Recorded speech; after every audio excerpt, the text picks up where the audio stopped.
focus on engagement as a club. And I'm not going to go into a lot of the details at this point in time, but I'm going to just tell you this, that we need to rekindle, re-energize, re-engage our membership.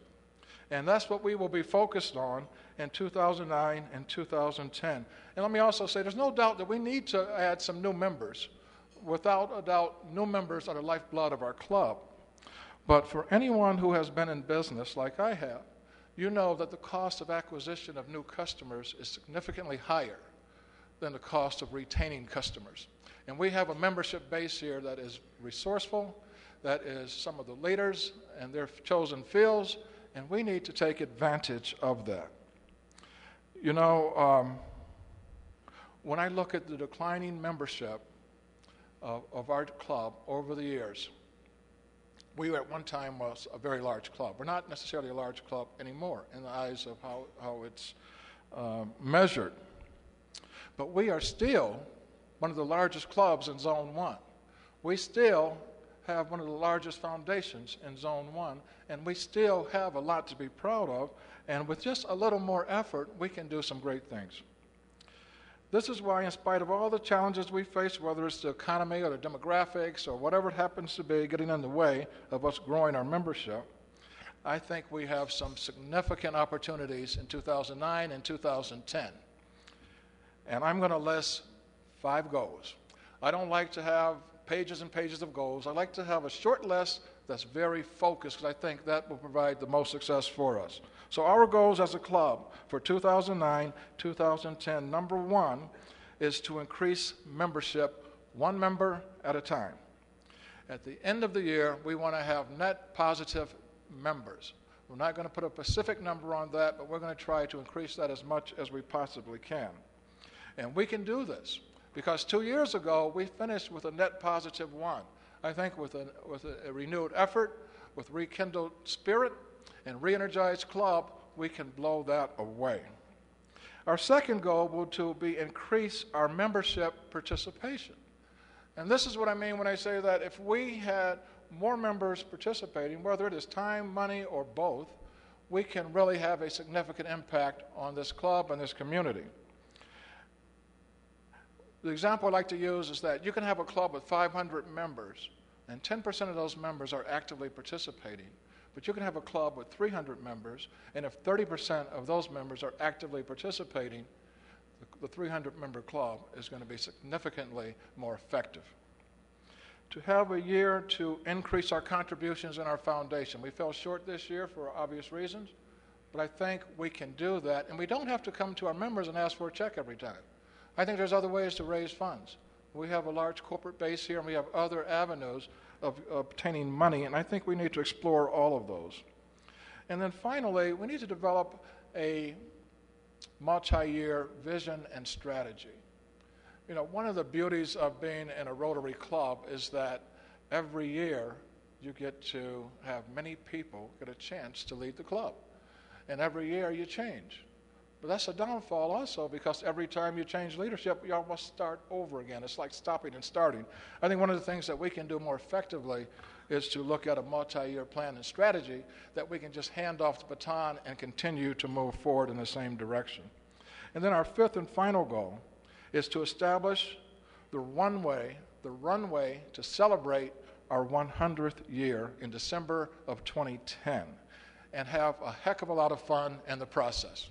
So those will be our 5 goals that we will focus on for 2010.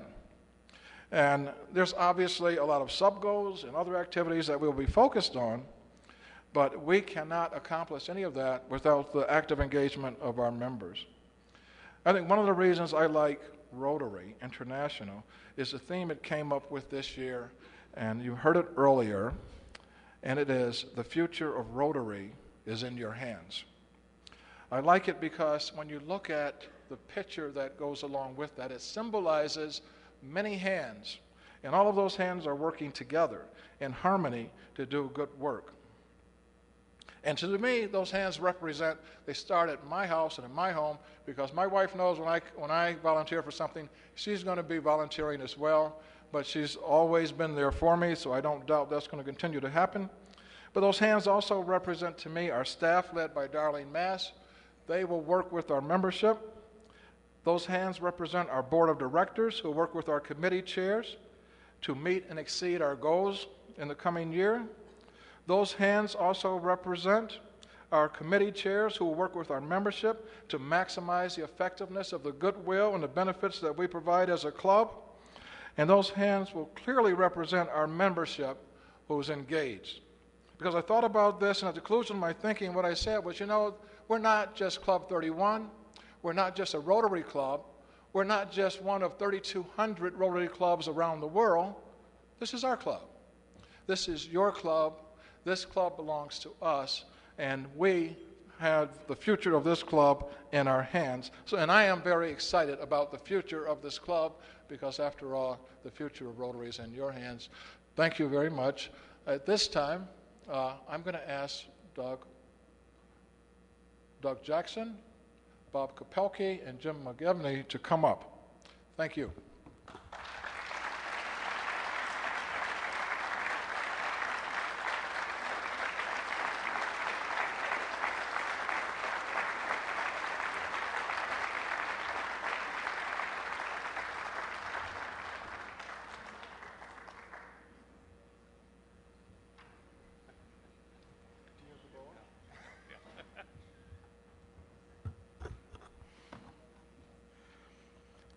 Where is Sue Fox? Could you please return to the stage? Sue said a little while ago that she'd rather be president of the Rotary Club for a year than queen for a day. Well, she's going to get both. How would you like to be queen for a day? Darlene Mast. Darlene has some special raiments for you in that capacity. That boa, I have it on good authority, is of peacock feathers.